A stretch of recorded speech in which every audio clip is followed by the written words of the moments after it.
Welcome to Fandom Shmandom, the fandom podcast that covers everything you love and more. I'm Sierra Obermark. And I'm Aurelia Lieb. Today's episode, we will be overwhelmingly orating about Heartstopper Season 1. Without further ado, we will, as Roger Smith says, dive on in. Get up to 88 because it's time to travel back to our story recap. Episode 1. Christmas break is over and new classes have begun. Charlie Spring walks into his new form, or homeroom for us Americans, to find he is seated right next to Mr. Rugby himself, Nick Nelson. Over the next few weeks, Charlie and Nick form a casual acquaintanceship where Charlie crushes on Nick and Nick asks Charlie to be on the rugby team. Clearly a match made in heaven. We are also introduced to Charlie's friends, Isaac, who quietly sits with his nose in a book, Tao, who misses their other friend Elle, who's now attending the girls' school, and Ben, Charlie's now kind of ex-boyfriend, a meanie, who is only using Charlie. Thank goodness Nick clocks some odd behavior and stops Ben from assaulting Charlie. Episode 2. Nick is supportive as Charlie tells him about Ben. They start hanging out together. Tao learns that Nick has a crush on a girl named Tara, but jokes on Tao and everyone else because Tara is a lesbian, dating Darcy. However, Charlie doesn't know this and has to panic about Nick being straight for a while. After the two guys hang out and Charlie falls asleep, Nick wants to hold his hand. Cue Wicked. What is this feeling so sudden and new? Charlie finds out Tara isn't ever going to be with Nick and takes a sigh of relief, as Nick takes a sigh of longing while looking at Charlie's photos. Episode 3. Sexuality Panic! Nick has dived to the depths of the sexuality question. He is invited to Harry's birthday party and somewhat invites Imogen to come along, and then for real invites Charlie to come along. Charlie smiles the most adorable smile of all time and agrees. The party is awkward until they find each other, and then it's awkward when Harry tries to push Nick and Tara together. Surprise, surprise, Nick finds out about Tara and Darcy. Meanwhile, Charlie stands up to Ben. Then Nick and Charlie flirt. Hard. And then they kiss. But Harry's on his way to find Nick, and Nick leaves. And then Charlie leaves, and Nick can't find him again. But never fear. Nick has seen a rom-com or two and shows up at Charlie's house in the rain. Episode 4. Charlie launches into apology mode, and Nick has to kiss him again just to make him stop and let him know that there's nothing wrong. Nick just hasn't figured himself out yet. They agree to keep things a secret at school for now. Good luck. You guys aren't fooling anyone with those adorably flirty smiles. Charlie needs to improve at rugby before the next match, and when it comes around, all his friends show up to support. Tao is hesitant to let Nick in, let Charlie change the group dynamic, and is very worried the group is falling apart. After the match, Imogen asks out Nick in front of everyone, and he agrees to save face and be kind. Episode 5. Tao and Elle struggle with telling Charlie about Nick's date with Imogen. Charlie wants to invite Nick to his birthday. Nick struggles with letting down Imogen, especially now that he's agreed to go to Charlie's birthday on the same day. Nick shows up for Charlie, and things go well until Tao confronts Charlie about hanging out with Nick all the time and how Nick has a date with Imogen. But Nick and Charlie talk it over and have a public kiss. Afterwards, Nick and Imogen have a nice chat about being yourself and self-discovery. Episode 6. Nick and his mom have a movie night where he starts realizing he doesn't have to be either straight or gay. Shout out Keira Knightley and Orlando Bloom. Nick can't be the only one. Elle admits to Tara and Darcy that she has feelings for Tao. Meanwhile, Tara and Darcy come out publicly and deal with the aftermath. Anti-homophobia cheese is vital, everyone. Nick tells the girls that he and Charlie are dating, and they all decide to go on a double, but secretly triple date before a band concert. Charlie and Nick divulge their relationship to Elle, and now Tao is the only one out of the loop. Tara struggles with being treated differently now that she and Darcy are out. Episode 7. Nick invites Charlie to the movies with his friends, but unfortunately, Harry and Ben are there. Harry asks rude questions and makes terrible comments. Ben actively seeks Charlie out after seeing him and Nick hold hands and continues his bullying. Nick confronts Harry about his behavior, leading to a physical fight. Charlie feels responsible for the fight and for making Nick's life more difficult. Tao finds out about the boys being together and is upset that Charlie didn't tell him. Harry continues to bully Tao, and when Charlie has lunch with Nick instead, he decides enough is enough and fights Harry. When Charlie shows up, Tao turns his anger and fear and blames him for what just happened. Episode 8. Charlie feels like he's ruining lives, Ben, Nick, and Tao, and says as much to his sister Tori. Nick tries to make up with Tao. Charlie suggests to Nick that they should break up because Nick's life is too difficult now. Elle confronts her fears about returning to Durham by attending the joint school sports day. Charlie avoids it by hiding out in the art room, a habit he picked up during the bullying the previous year. Mr. Ajayi tells him that running from your problems doesn't fix them. Charlie helps out Tao, tells Ben off again, and he and Tao make up. Tao seems to confirm his crush on Elle as they ditch the sports day. The rugby match starts and Nick is off his game looking for Charlie. When he spots him, he stops playing and they walk off together hand in hand. Nick tells Charlie he doesn't want to break up. They kiss and Nick asks Charlie on a proper date. They go to the beach and have a wonderful time, and Nick says he thinks he's ready to come out and call themselves boyfriends. Nick comes out to his mom, who is incredibly supportive. The boys plan to tell people. Aww. So much happens. This is one season of Heartstopper. So much happens, but the episodes are only like 20 to 30 minutes each. You can do this crazy. In like 3 hours. So. Wild. Absolutely wild. Yes. Find your donut holes. It's time for our Knives Out category, where we sleuth out which 3 storylines are the most vital to pay attention to out of everything that we just said. The first one being Nick's journey of discovery. Very important. Second, Tao's fear of abandonment. And third, Tara's desire for life to stay the same. Yes, I agree. Let's talk a little bit about Nick's journey of discovery. Obviously, Nick being one of the main characters and, one of the 2 of the main of both the show and everything else, we really focus on him. And because he is just coming into this whole new situation of finding out who he really is and really determining what he values, we focus a lot on that journey through season 1. Yeah. So he starts out just a rugby guy. The rugby guy. And by the end of the season, he's ready to announce that he is in a relationship with another boy, and he's come out to his mom, and he's made just all of this progress in his own self-discovery, and all of his Googlings and looking up of videos is just so relatable. Yeah, I think his mom plays such a strong role. We see at the end the coming out and how she reacts, which is so powerful. Mm-hmm. But even before, there's the moment where she says, "You seem to be more yourself when you're with Charlie." Mm-hmm. Where she says he's different than your other friends. There's the scene with Pirates of the Caribbean where she sort of teases him about watching this movie so much when he was younger, and his crush on Keira Knightley, and him realizing that maybe it was not just Keira Knightley that he was crushing on.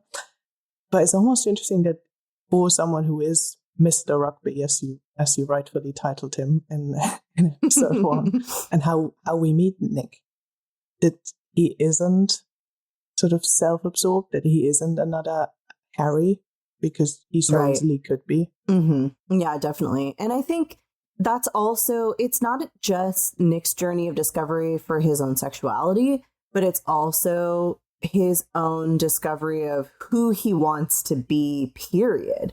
Because as of the point that we meet him, he has all of his friends, and most of them are not that great of people. Harry is the prime example of kind of the problems in his friend group, where Harry is not nice to other people. He's a bully. He's always teasing. He's always ragging on his friends for whatever they're up to, and kind of just making a scene to make a scene. Most of his other friends aren't quite as bad as Harry, but they don't do anything to stop it. They just laugh along, or they actively get involved and kind of back Harry up in all of his comments. And so it's also nice because, again, Nick's mom saying, Charlie's different than your other friends. And Yeah.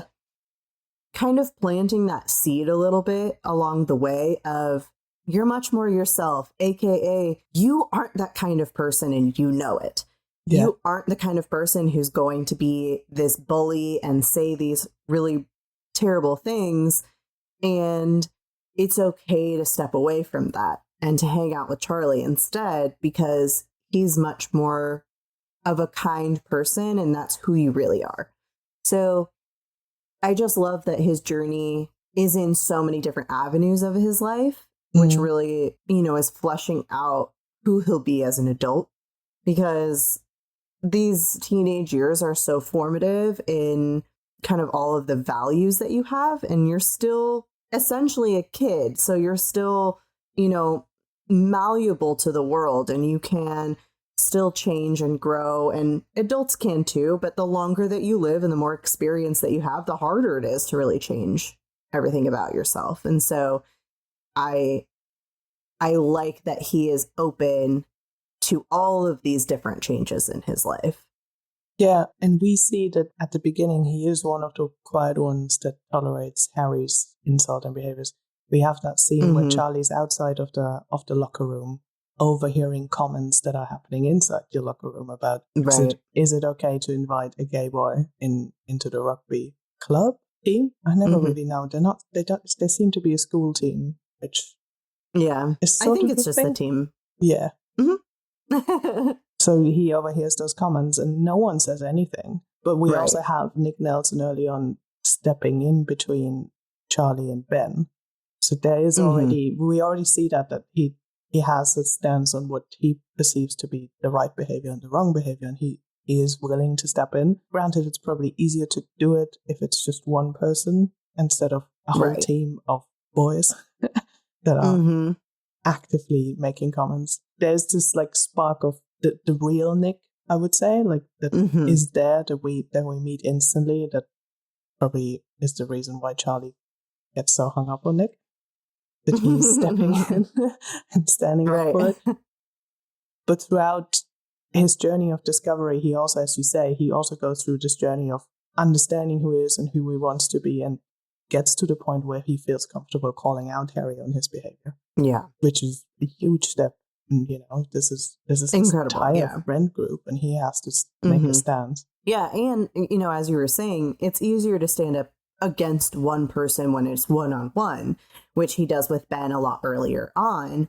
But when he stands up to Harry, it's in front of everyone. Yeah, it is in public and actively in front of their friends while Harry is continuing to make comments. And so it really is another example of Nick kind of being a force to be reckoned with on his journey, because he's figuring out, I'm not okay with this behavior, and I'm not okay with anybody around me participating in this behavior either. And so it's really incredible to see how strong he becomes in such a short amount of time in terms of standing up for what's right. Yeah. And he, in this moment where he stands up to Harry, he doesn't have any other friends. His life is essentially Charlie. This is his friend group that he's basically just called out on the entire behavior. Doesn't have a fallback. Eventually, as we've read the comics, we know he becomes closer with Charlie's friends. But at that moment in time, he's not accepted with Charlie's friends group. Not really. So he could actually have isolated himself almost entirely. The only other people that he's probably in good standing is Darcy and Tara, who go to a different school. So that doesn't really help him in a school day. Right. Not at all. And also he's seen what Harry does to people that he doesn't like, I suppose, and has seen the bullying that can take place. And so he's basically setting himself up to be a victim of that bullying as well. Yes. Very, very easily. Very brave. We like to see Nick's journey. It's very empowering. It is. Something that is not so easy to see and not as great, although we know where it goes and it turns out okay. But for a while, it's very difficult to see Tao's fear of abandonment. I feel that it's exceptionally strong in the show. In comparison to the comics, we don't get quite as much, but that's also just a byproduct of not focusing on in the comics, minor characters as much. Yeah. And in the show, we really get to flesh them out a lot more.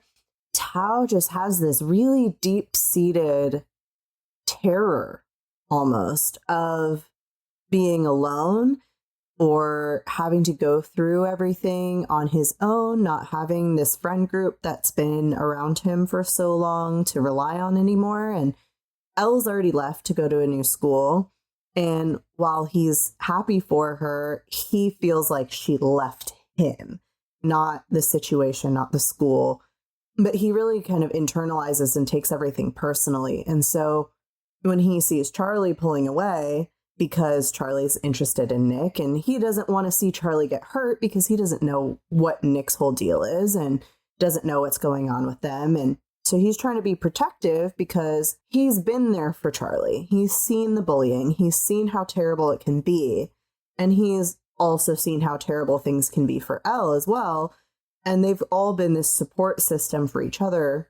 And now he's feeling left, and he's also feeling useless because he's not there to help anymore. And so the only thing that we really get is him consistently standing up against Harry as we get farther and farther along, and as he gets more desperate almost to keep everybody together. He also feels like he has to be more outspoken against any bullying that he's seeing, which is commendable, but it's very aggressive. Yeah. And it's really hard to see him act out in these ways just because of his fear. Yeah. Tao has no subtlety. No. None whatsoever. It's very obvious what that boy thinks at all times. Mm-hmm. It is such a cool way of showing early on that he's struggling with Elle leaving, like her departure, because I think one of the first things we hear out of Tao's mouth is, "Oh, I did it again. I bought Elle's juice. She doesn't go to the school anymore." Yeah. And he keeps doing it for the first week of her going to the different school, which is Higgs. Mm-hmm. Because he's so used to her being there. Mm-hmm. And he can't stand for her not being there. And as you say, at the same time, Charlie's less there. Isaac, I love you, but your nose is in a book at all times, so you're not exactly an exciting conversation partner, because you're just reading. So yes, he probably feels pretty alone at that point. Yes, he's still seeing Elle in his free time, but at school, Charlie's either hiding in the art room or spending time with Nick. He's just hanging out with Isaac, basically, who, as I said, was reading. So what is there left for him? And then we as viewers or as readers come in at this point in time. We haven't been there the previous year when Charlie was bullied. We haven't been there the previous term when Elle was bullied. So we haven't seen all of that. But Tao has lived through it as the friend, both of them. Mm-hmm. Which I'm sure is incredibly difficult to see. And also, as far as we know, Charlie probably hid a lot of the bullying because he did the hiding in the art room. Right. So even then, there might have been a case of Tao not fully aware of what's going on, but Charlie's pulling away. Now Charlie's pulling away again. So what's going on? Is the bullying started again? Does he need to stand up? Does need to be there? There might also be a lot of that playing in his head about him potentially even realizing that he's like, something's wrong, but I don't know what's wrong. Right. Yeah, I feel like almost everything with Tao through this season is so internal that he doesn't even realize why he feels the way that he does. Yeah. And it's also difficult because there are concrete examples of him being left out.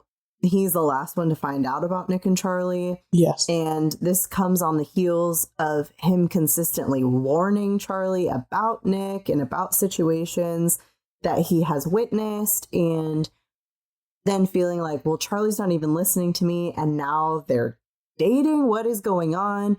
And so it's really difficult because his fears are not completely out of the blue. They are based in some form of reality, and that's what makes it more difficult for him. I will say that Tao's mom is so adorable. Like, shout out to the moms in this show. Because at least most of the ones that we see, which we don't see very many, but Tao's mom just being so, well, and how's Elle, and you know, how are you guys doing, and how are things at school, and really just, oh, you should have her over, I love her so much, and really just trying to kind of like encourage Tao to think of, well, you can still spend time with them, and they haven't left you, and they're not gone, and you can still have her around. And I think that that's so nice that he has somebody who will always be there for him. Like, there's definitely not a fear of abandonment that's stemming from his mom.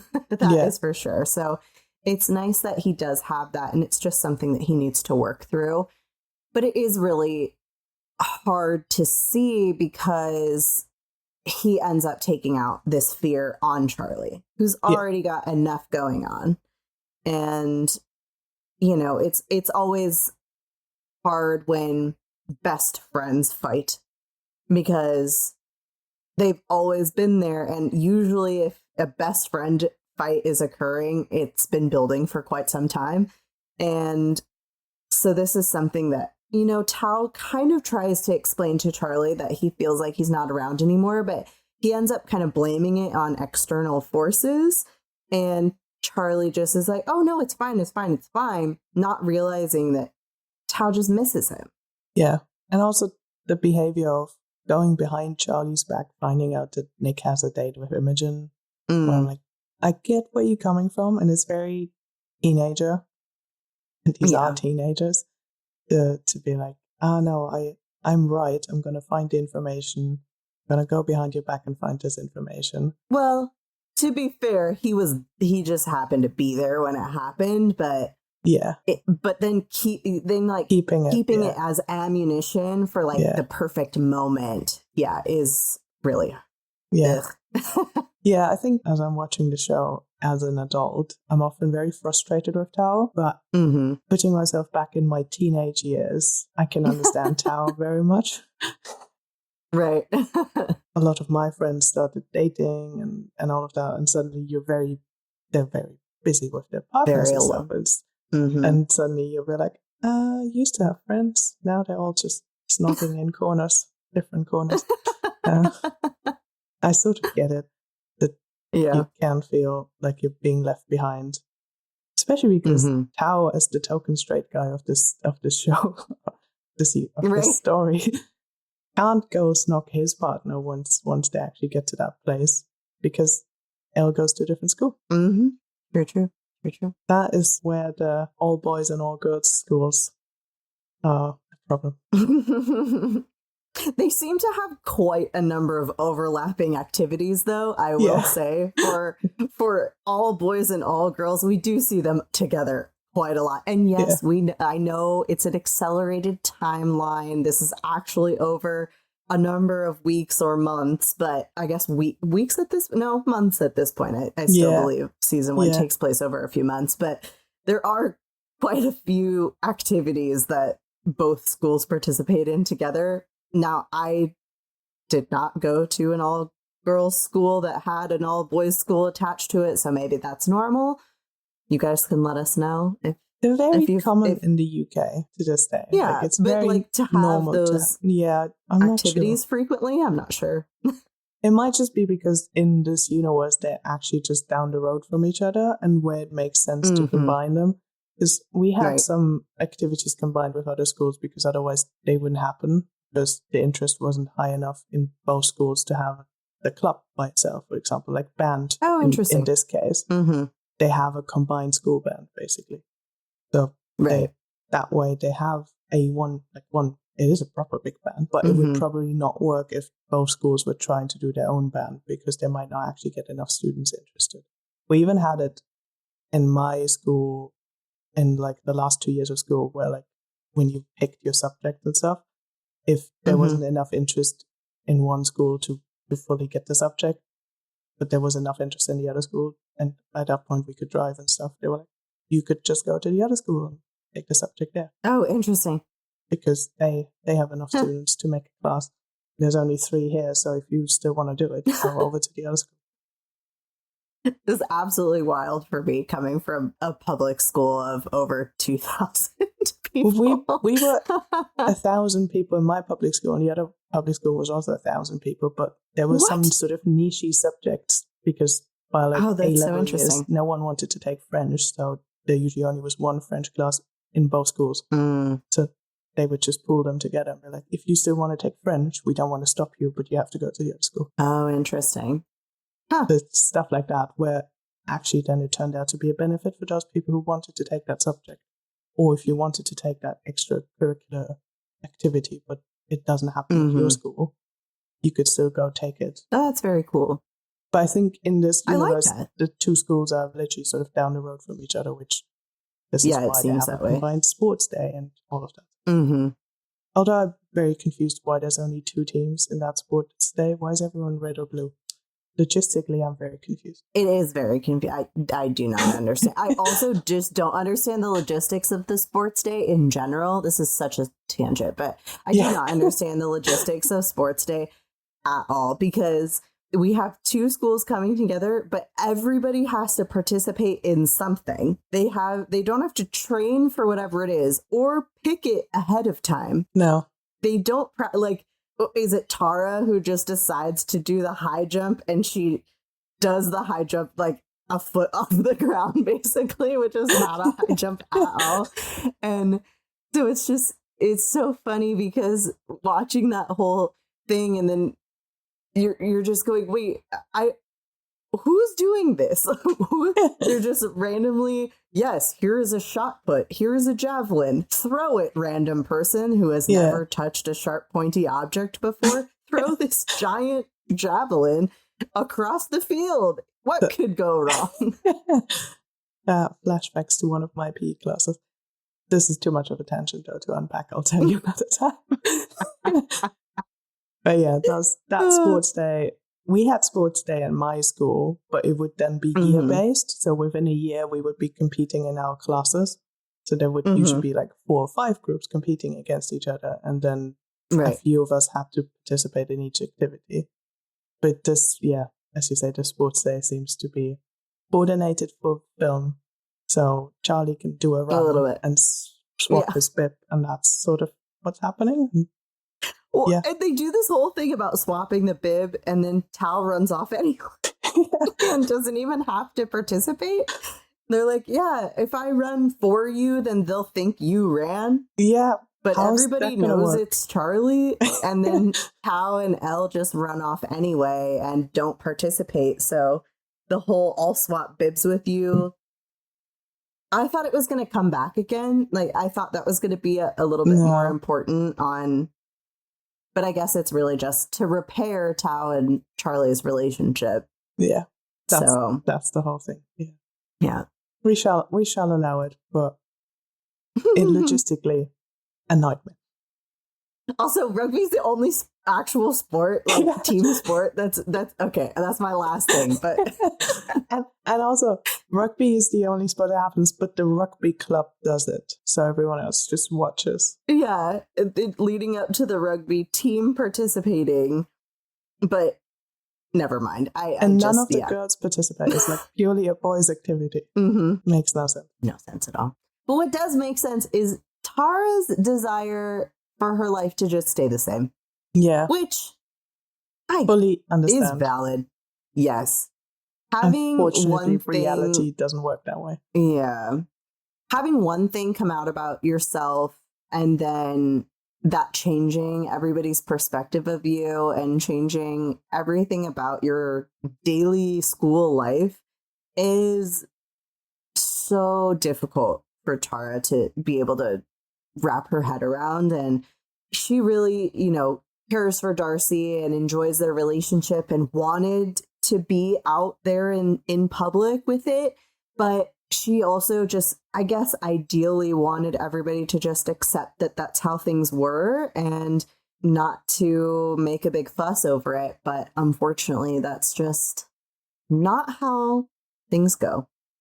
No, it is so frustrating to experience, I think, as anyone who's ever revealed something about themselves that suddenly seems to shift everyone's perception of you. And the common topic probably is coming out, is suddenly people treat you differently. And it's like, but I'm still the same person. I just told you something about myself that I haven't told you before. But that doesn't change who I am otherwise, especially like with sexuality. I'm like, and we can still be friends. Like, we were friends before and we can still be friends now. You just know another tip. Especially whenever, I think a lot of times when you come out, everyone around you is like, yeah, we knew.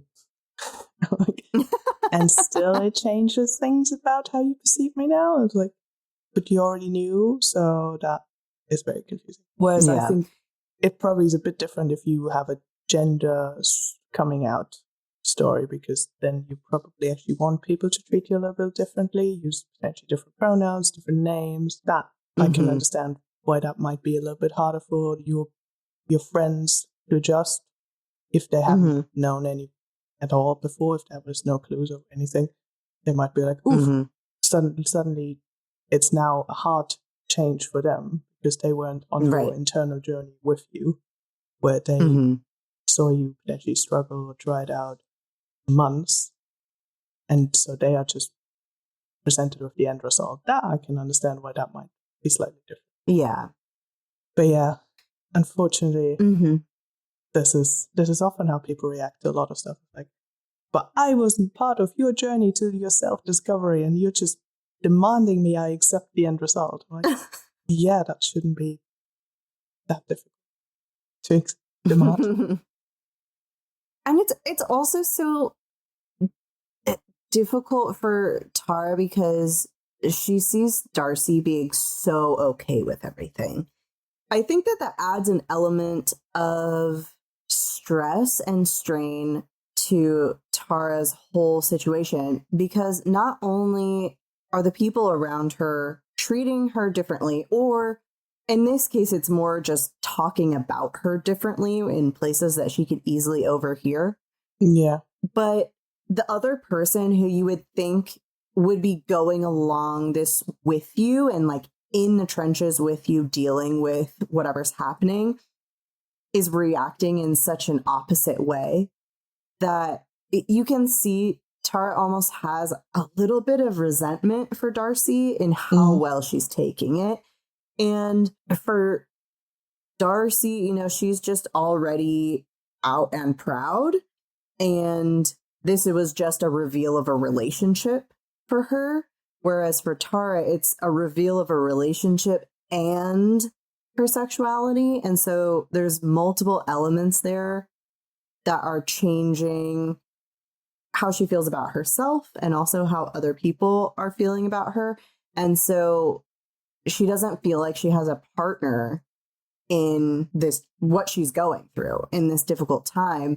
And so she just feels very alone. There's a lot of loneliness going on here. Yeah. And so she's feeling very alone and doesn't feel like Darcy's really there with her. And so that's why it's so touching when everybody's running down the corridor trying to find Tara and Darcy before the band concert, because Tara has been feeling so alone. She's going through this by herself. Everybody's changed how they're acting around her or talking about her.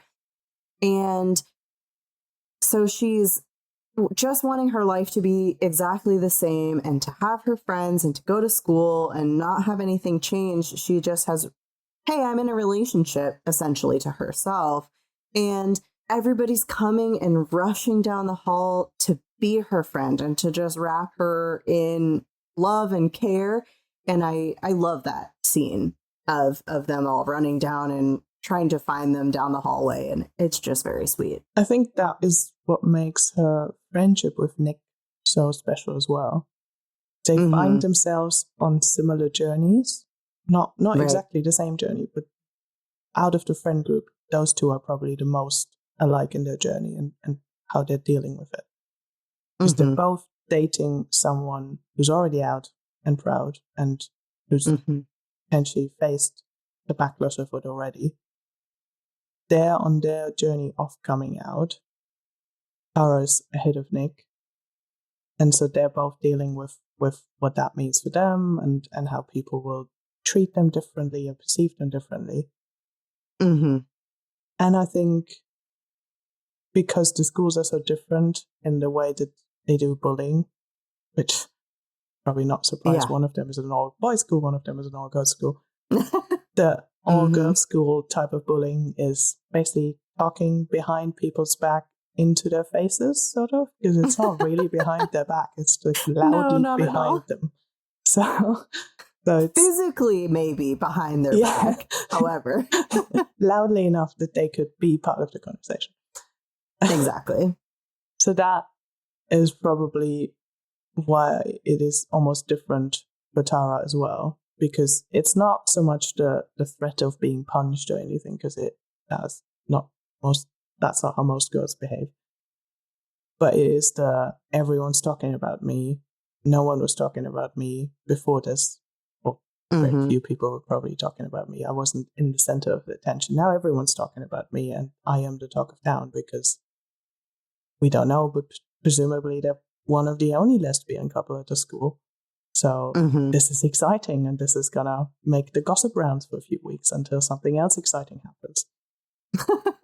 So this is how schools work with teenagers. So exactly, because this is teenagers and schools and small communities. And this is a confluence of all three of those together. But as the person who is part of the gossip, it is obviously quite hard to be dealing with this when you are suddenly thrust into the center of attention and everyone is talking about you and perceiving you differently or thinking it's okay to talk about you even loudly. Right. I definitely agree with what you're saying, that Darcy isn't there for her because Darcy can't be there for her. Darcy's dealing with her own problems, which aren't uncovered in the season. But Darcy's, this is the least of Darcy's problems. So Darcy's like, yeah, cool. We're now openly kissing. That's cool. I'm happy with this development. And Tara is on that whole different path and journey where she almost needs someone else to be like, don't worry, it's gonna be blowing over. And in a way, Elle could be that person for her, but because they've just been introduced to each other, they're like very early into their friendship. That's potentially why Elle isn't stepping up as much. So I think if Elle and Darcy and Tara had been friends for longer before this would happen, I would hope that Elle would be that person for her because Elle had dealt with something very similar. But I think because they are not as close, Tara probably feels quite alone as well. Yeah. The leaves are blowing in a very specific direction today. Let's follow them to discuss what we noticed on this watch through. All of the little electric icons, I guess, as I will describe them, but all of the graphic elements with the drawing style. Every time the electric icons pop up when fingers are really close to each other or hands are brushing or their knees are touching, it's the perfect way to describe that feeling, I think. And it just gives me like very vivid memories of like high school or college or seeing people having crushes on each other in that moment when their hands get a little too close and they both kind of draw back a little bit, or they, hands are inching across a pillow towards each other or something like that. Is just it's a visual way to explain a feeling. And I think that it does so well. And we'll see more of these kind of visual elements as the show goes along. But I think in the first season, the little electric moments are the perfect example. And it really just makes it so clear the emotions that are occurring in that moment. And I think it's a really great little add-in to a regular TV show to have those little hand-drawn elements. I think it's such a cool way of showing that this is coming from a comic world. You have these graphic elements, and they feel like a natural part of the show, even They though do. they probably almost shouldn't, but it's working so well. But then also those other elements of where sometimes the transitions between scenes, it's almost moving in like different elements of a comic, like those sort of little bits that I paid more attention to this watch. So I was like, that's actually quite nice little callbacks to this is a comic at the end of the day where it started. So yeah, but yeah, I agree. So well executed. Every time I see them, I'm like, oh yeah. We've already covered this a little bit, but I think this time is the first time I've paid a little bit more attention to how Charlie falling for Nick makes Tao feel, and how obviously Tao is alone. Though I do feel a bit sad for Tao because I probably see myself a little bit in that. Yeah. We don't see their relationship beforehand, but we do really get the sense that Charlie and Tao spent a lot of time together. Yeah. And, you know, especially with if Charlie isn't there, Tao's like alone at lunchtime and things like that. And Charlie really does basically ditch everybody else to go hang out with Nick, which I understand both sides of, because when you really like somebody or you have a new friendship or something like that, you do tend to get kind of absorbed in that new thing. And even hobbies, you can find yourself doing the same thing of like, oh, this is this new exciting thing and I want to dive all in. And then you kind of leave everything else by the wayside. But on the other hand, you have Tao, who's just witnessing this from the outside and is just going, but my friend, where did you go? And yes, he's not very like tactful about how he handles any of this, because he just isn't in general. But standing up to the bullies, and that takes a lot of courage for someone who we perceive as probably has previously preferred to just be in the shadows, like doesn't want to be in the center of attention. So yeah, it speaks again to how well this show has been done. Is I almost feel uncomfortable watching Tao deal with all of this, especially like him standing up to the boss. Like it makes me feel uncomfortable. But I think that just speaks to how well this show has been executed. Yeah, definitely. Also, if he didn't want to be the center of attention, then he shouldn't have a center of attention hairstyle, a la Ramona Flowers, because that's all I can think of is Scott Pilgrim. So when he's trying to find Ramona and he's like, have you seen a girl with hair like this? And it basically is Tao's hair with just two little flippies on the sides. So it makes me think of every time. Yeah. But also on something that I really caught is, you know, Tao is not very tactful, as we've said. And he does, though, realize that part of Charlie's hesitation with letting him know what's going on between himself and Nick is that he could be afraid that Tao might let something slip or say something, which means that he's aware that he's not very tactful. But he has this realization of, oh, maybe that's why he didn't tell me. But then almost immediately just turns around and like yells at Charlie where everyone could hear about the relationship that he's supposed to be keeping secret. And it's like, okay, you just had this realization that this could be a problem and you're literally doing that thing right now. Yeah. At least walk like another 10 feet away. Like, I know everybody's really focused on the fight that's happening over there and that Harry is over there still. However, you were a part of that fight not 5 seconds before, and there's definitely going to be people still watching you. So maybe not the best time and place to have this conversation. No. Oh, bless him. So something that struck me as, I don't know, uncomfortable or questionable is, why does Ben feel the need to continue accosting Charlie even after Nick has told him off. Charlie has told him off. Charlie has pushed him away, has said he doesn't want to be around him anymore.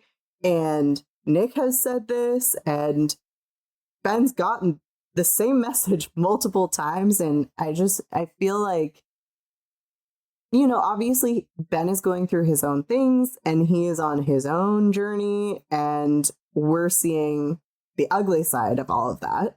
But it just seems kind of odd that he just keeps coming back and keeps trying to make Charlie feel terrible. And no matter how many times Nick or Charlie throughout these months have stood up to Ben and said, I don't want to be around you anymore, or ghosted him, or straight up pushed him off and said no, and I don't want to have anything to do with you, he just keeps coming back. And it just feels very odd. I don't know. It's possible that it's just because we're not seeing Ben's whole internal everything, and we don't really know what he's struggling with, and if Charlie's the only one that he feels any sort of connection to. But it just is very hard to watch. Yes, I think that is intentional. I think if I may try and explain what I think I'm seeing, Ben's obviously got a lot of internalized homophobia, which is part of what he's struggling with. And I think because he feels attracted to Charlie, he has a crush on Charlie, but because he feels like this is wrong and can only exist in secret, he almost wants to feel Charlie the same way. Like he can't go to Charlie in an openly loving way because he hates himself so much for it. So his way of dealing with it is making Charlie feel the same way about this relationship.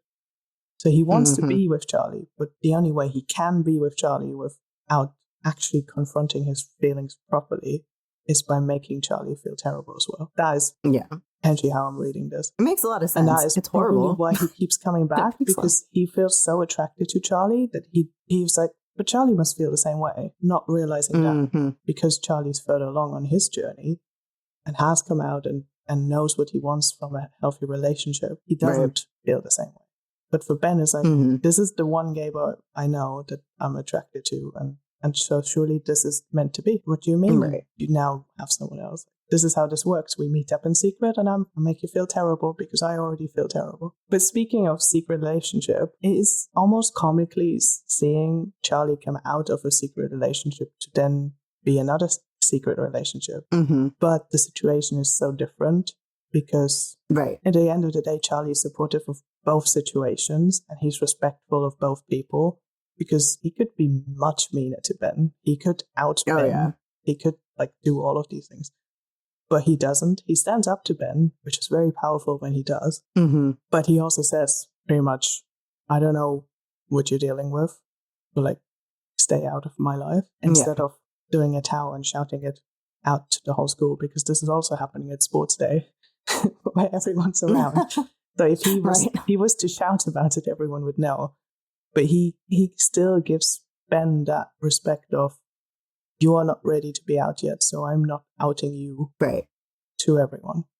But for Charlie to go from one secret relationship to another secret relationship, that must be so difficult, even though they're not feeling the same way, and even though Nick is much more supportive and the right person for him. And I get that Nick isn't ready to be out yet, and he shouldn't just do it just to make Charlie happy either. It's like he should feel ready to do it.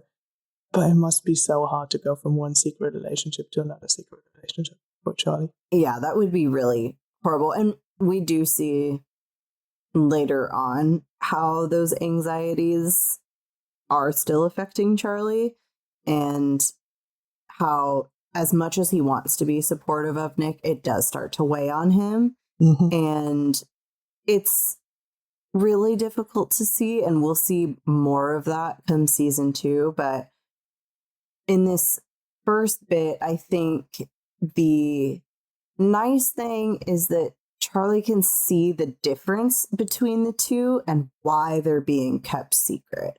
Because with Ben, it's being kept secret because Ben is ashamed. Yes. Whereas with Nick, it's being kept secret because he wants to feel certain with who he is before he reveals it to the world, which I think is a much more valid reason, because 100%, yes. you don't want to, hey, I'm this, then a little bit later, oh, I've figured it out a little bit more. You know, his tagline, I'm bi, actually. Yeah, such a good thing. So, you know, I think it would be so difficult for him to be like, well, I'm attracted to Charlie, so I must be gay. I'll come out as gay. He comes out as gay and then realizes I'm actually not, I'm actually bi, and then come out as bi. That would, unfortunately, affect people's perception, validity, like perception in the validity of what he's saying. Yeah. Because, and I've experienced that. I've had friends who have come out as one thing and then realized maybe that wasn't quite the right description for themselves, and then have changed things along the way. And there are people who are very accepting of, oh, okay, that's, you know, that's it. Great. Cool. You're still figuring it out. That's fine. But there are also a lot of people who are very like, well, what is it? If you don't know, then maybe you're wrong again. Maybe you still don't know. Maybe fingers crossed you're straight up, or what? Right. Yeah. All those silly things. So terrible things. I think Charlie understands that is a much more important thing to be protecting, rather than Ben just wanting to keep Charlie a secret. Yeah. Whereas Charlie and Nick are keeping Nick's secret of who he is, whereas Charlie and Ben were keeping Charlie a secret, essentially. Coming out is such a big moment in our society. Like, as you say, it's like, it's such a big thing to do. Probably people almost expect that when you do, these are your new labels or whatever. This is what you now decided to, you know, be called.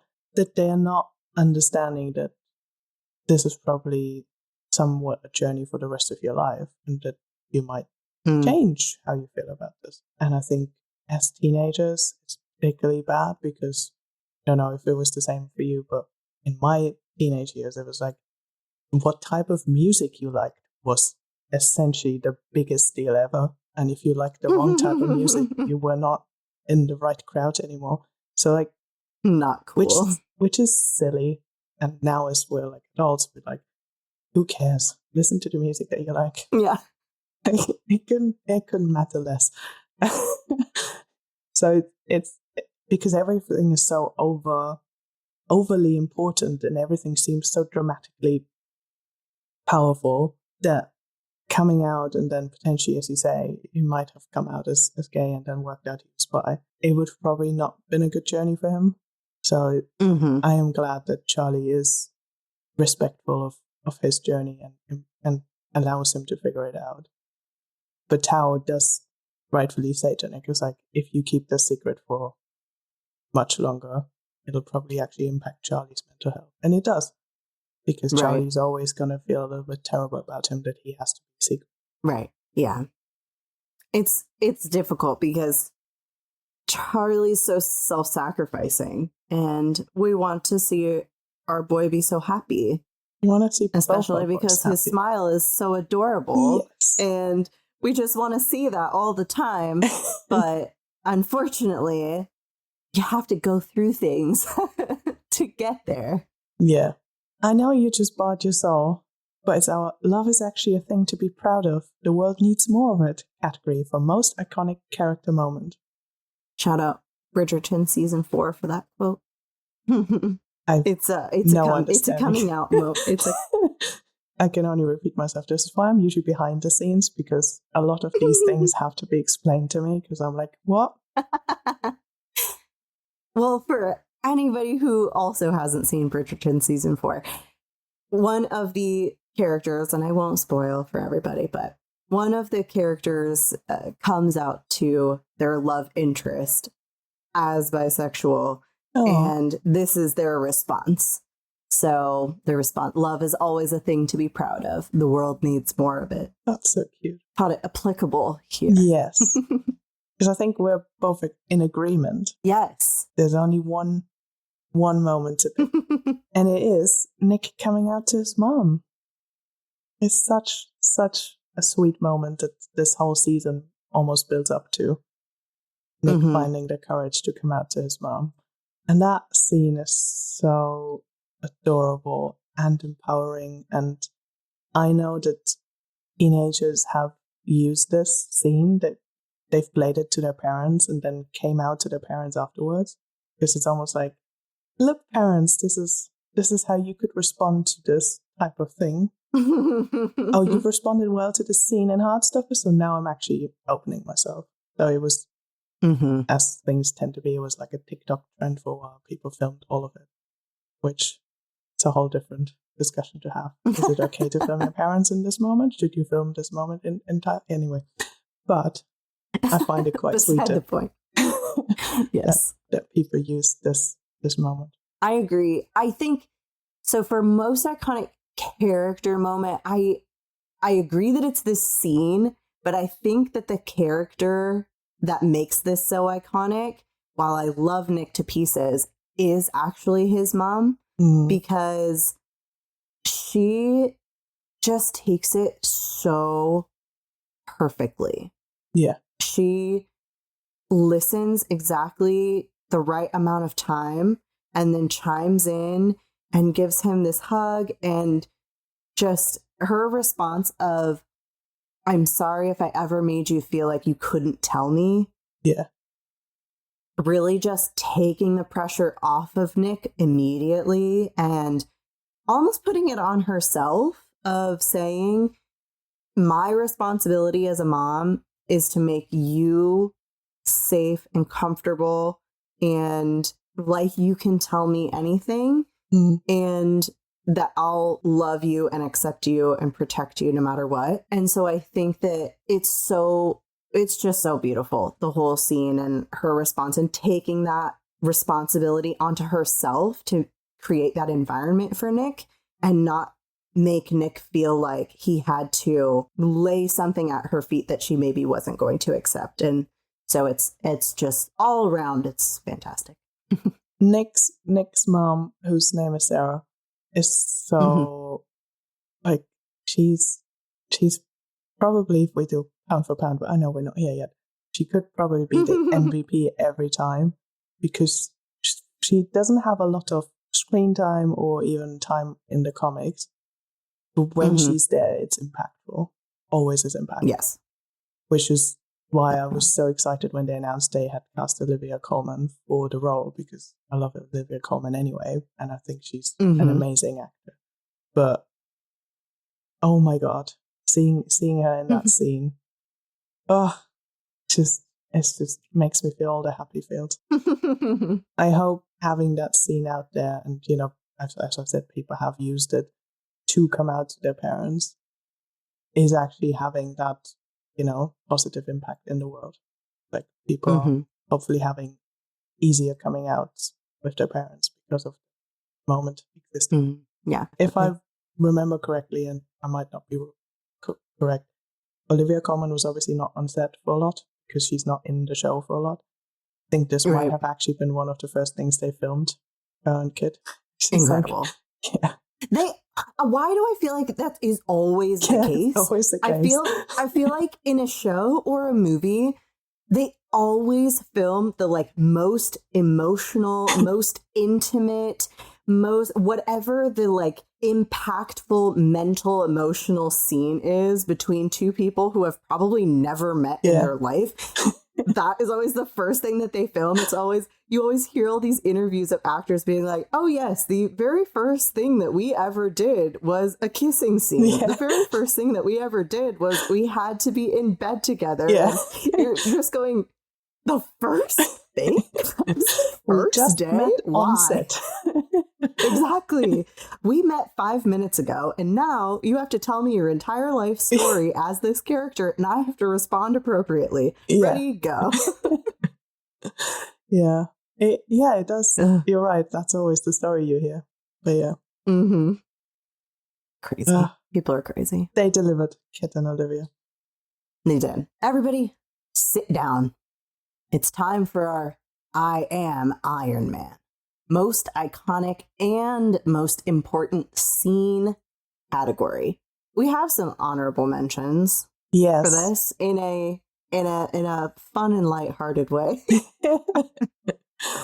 Everyone who's ever been dealing with being queer or figuring out their sexuality or gender identity can so relate to Nick doing gay online quizzes. You're like, am I?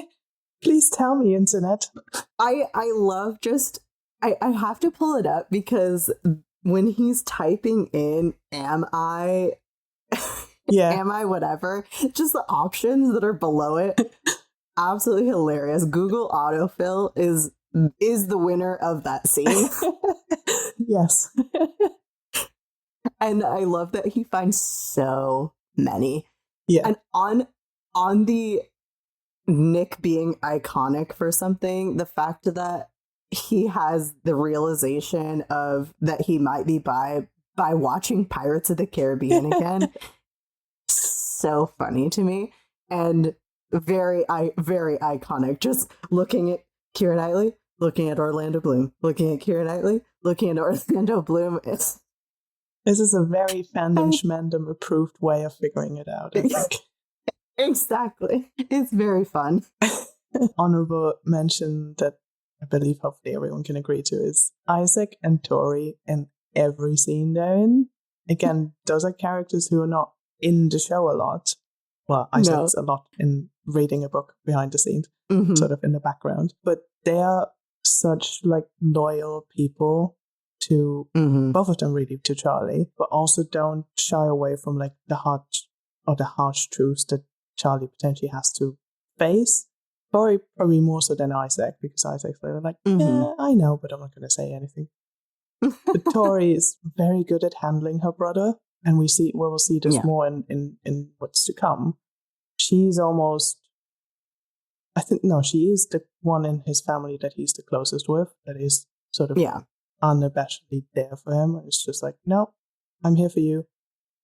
But then also like, she just appears, and he's like, oh my God, Tori. She's like, what? I'm here.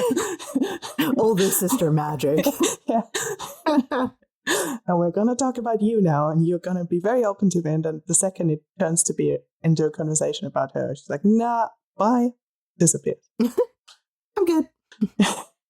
But after these honorable mentions, let's talk about the one we both agree is the real winner.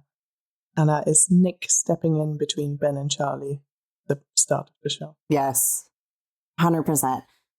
This is definitely, for so many reasons, the real most iconic and especially most important scene. Not just for Nick standing up to a bully. Also, Nick standing up for Charlie, really cementing their friendship in this moment. Also cementing Charlie's crush on him. Yeah. But very much so, I think that the reason it goes above and beyond is because Charlie needed someone to stand up for him. And not just to protect him, but also so that Charlie can start to see what he deserves. Yeah. Because up until this point, he has felt that what Ben is giving him is what he deserves. Yeah. And Nick standing up and saying, no, this is actually not acceptable behavior. Yeah. You do not deserve to be treated this way. Nobody deserves to be treated this way, and I will not stand for it, is exactly what Charlie needs to start that shift in his thought of, well, maybe I do deserve more. I deserve happiness. I deserve a real relationship. I deserve to feel good about myself and who I am. And that really skyrockets the entire plot and their relationship and everything. This is where the story becomes a story. Indeed, indeed. This is when everything shifts and we start seeing both of those boys go on their journeys.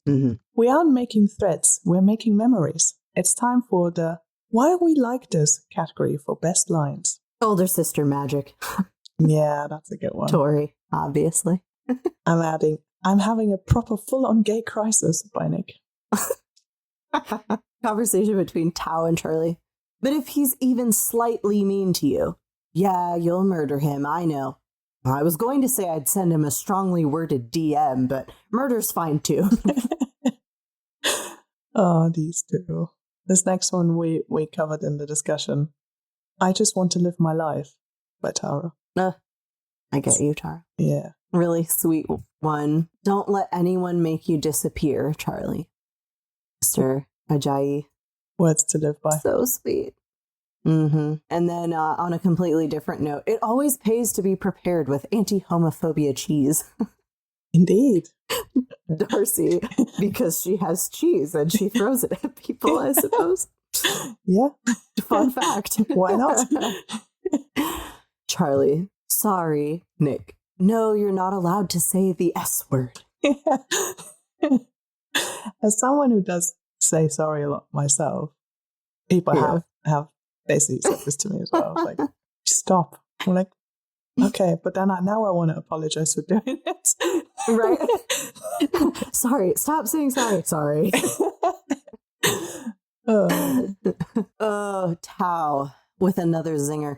You clearly didn't get hugged much as a child, but if you're craving human contact that badly, you could just say so. Yeah. His comebacks at Harry are perfect. And we're ending on the moment to end on. You're my boyfriend. We're boyfriends. From Nick. Which is so sweet. So cute. The moment we've all been waiting for. Dust off that card deck and get ready to shuffle. It's our Joker category. Who is the MVP of this show so far? I have a pound for pound argument because I'm subbing in for Sam, so this is apparently my role.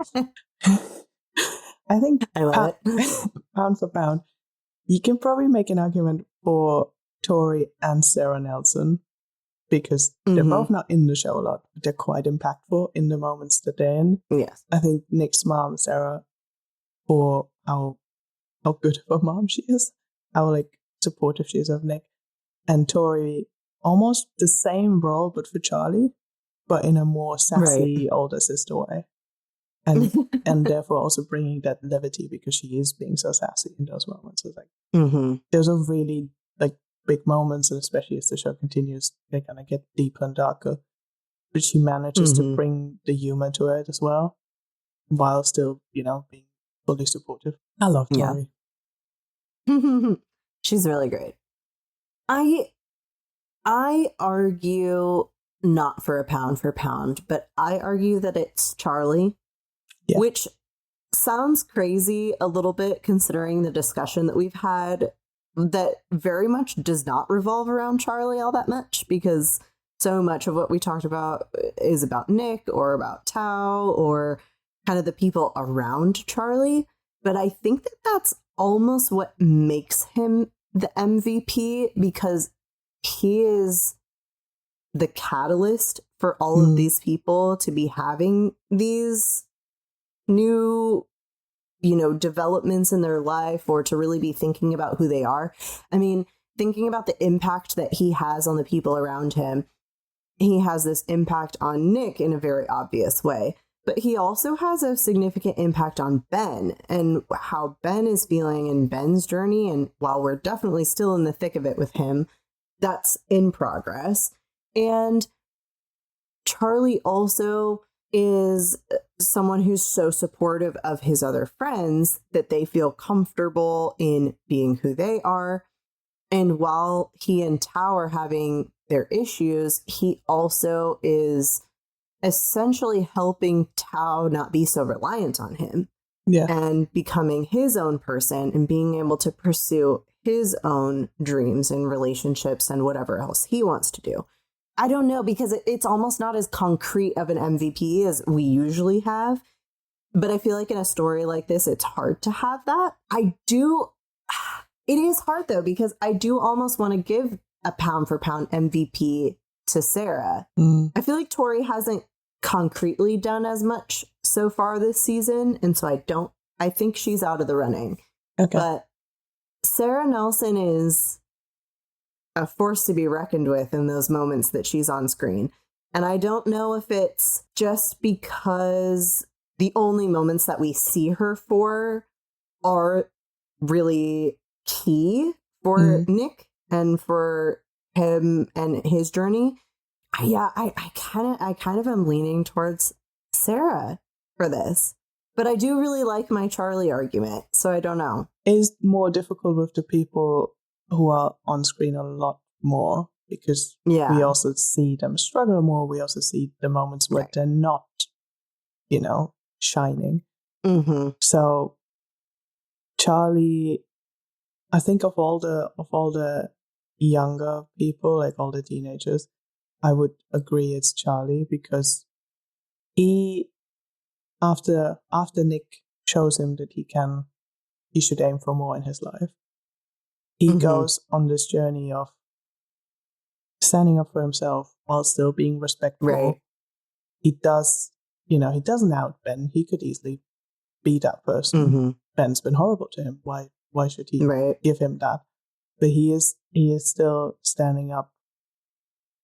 He wants to be the better person, and he is the better person. I think it's like that is what for me makes the argument. He's further along potentially as the others on the journey of who he wants to be, and how he wants to come across, and learning from being bullied to then not do the same behavior. Right. I think at that age specifically is huge. I also think, I'm continuing to bolster my own argument, but I also think that a big thing for Charlie is he is also branching out into spheres of being uncomfortable, because he joins the rugby team, which is not something he's comfortable with, but he does it anyway. And he pushes his own boundaries there. Before he ever enters the locker room with what he's hearing outside of the locker room. Right. Like, not only and he could stop say at yes any to time. Nick, he then also actually steps through that door. Mm-hmm. Yeah, and not only that, but then he also, even though he knows it's going to be very uncomfortable and awkward to go to Harry's party and be around a bunch of people that he doesn't really know or he doesn't get along with, and then also going out with Nick's friends later on, he puts himself in these uncomfortable situations where he's really just pushing his own boundaries and seeing, but in a good, like, not in a bad way of, it would be different if it was somebody else's boundaries he was pushing, but it's his own, because he's stepping out of this kind of box that he has labeled for himself as comfortable. Because after everything that has gone on in his life, it's so easy to just be like, well, I'm safe and comfortable and happy right here with these 4 people, and that's it, and I'm good. But in order to really explore what it could be like to be a part of Nick's world, essentially, or somebody else's world, he is putting himself out there. And so I think that that's also something that not only is he affecting the lives of those around him, but he's also affecting his own life in a very real way as well. Yeah, Charlie is a good MVP pick. But I do think, pound for pound, none of those teenagers are going to stand a chance. Not against Sarah, so expertly portrayed by Olivia Colman. Speaking of which, today's public service announcement: as a parent, aim to be Sarah Nelson. That's it. Send this out into the world. Support your kids. Yep. Be there for them. Watch Pirates of the Caribbean with them. Yes. Listen to this podcast with them. Why not? And thank you, dear listeners, for listening to this episode of Fandom Shmandom. If you'd like to discuss this episode or any other episode we've done, please hit us up on our social media channels. You can find us on TikTok and Instagram at Fandom Shmandom Pod. And remember, we are also on Patreon at patreon.com/CW/Fandom Shmandom. All those links are also in the show notes, by the way, if you are being lazy. Just swipe in your app to the show notes and click on those links. Just want to point this out, because I usually listen to you guys list all of this. I'm like, it's also in the show notes. Please don't forget to rate and review us if you like the episode. It really helps the algorithm place us in front of other like-minded schmissners out there. With that, we're out, y'all. Don't forget to tip your online quiz makers. And fare thee well. Fandom Shmandom was created by Sam Williams and Sierra Obermark. The show is produced and edited by Aurelia Lieb. The music is by Jeremiah Alves.